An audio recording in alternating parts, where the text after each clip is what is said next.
Hi everyone, welcome to my channel. எல்லாத்துக்கும் அஸ்ஸலாமு அலைக்கும். இன்றைக்கி என்ன வீடியோன்னு பார்க்கவங்கள இன்றைக்கி சிம்பிளான ஒரு டிஃபன் பாக்ஸ் ரெசிபி தாங்க. அதுக்கு நைட்டு சுட்ட சப்பாத்தி எடுத்து இந்த மாதிரி கட் பண்ணி வச்சுருக்கிறேன்.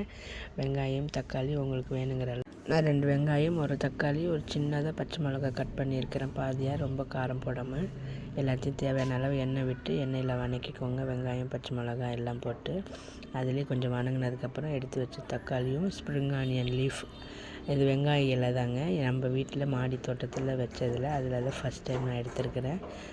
அதில் வந்து ரெசிப்பியில் கலந்துருக்கிறேன். இதுவும் சூப்பராக இருக்கும், நீங்களும் ட்ரை பண்ணி பாருங்கள்.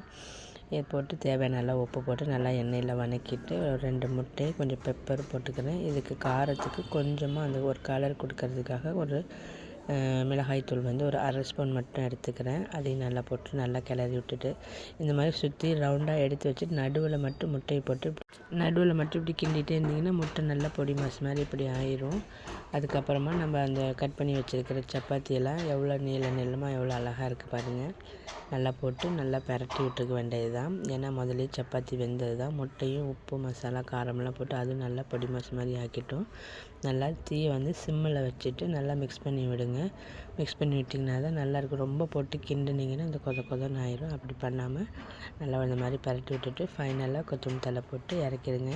அவ்வளோதான், சிம்பிள் அண்ட் சூப்பராக ரெடி ஆயிடுச்சு டேஸ்டியாக. இந்த மாதிரி நீங்களும் ட்ரை பண்ணி பார்த்துட்டு எப்படி இருந்துச்சுன்னு கமெண்ட்டில் சொல்லுங்கள். இன்றைக்கி டிஃபன் பாக்ஸ் ரெசிபி சப்பாத்தி தாங்க. சப்பாத்தி முட்டை போட்டு ஃப்ரை பண்ணது தான். இதுக்கு வந்து ஸ்நாக்ஸாக வந்து சோயா பீன்ஸு சில்லி எடுத்துருக்கிறேன். நெக்ஸ்ட் சாட்டர்டே ஸ்கூலுங்கிறதுனால எக்ஸ்ட்ரா இது செஞ்சு கொடுத்துருக்குறேன். அவ்வளோதான். இந்த வீடியோ உங்களுக்கு பிடிச்சிருந்தால் லைக் பண்ணுங்கள், ஷேர் பண்ணுங்கள், சப்ஸ்கிரைப் பண்ணுங்கள். மறக்காமல் நம்ம சேனலுக்கு சப்போர்ட் பண்ணுங்கள். தேங்க்ஸ் ஃபார் வாட்சிங்.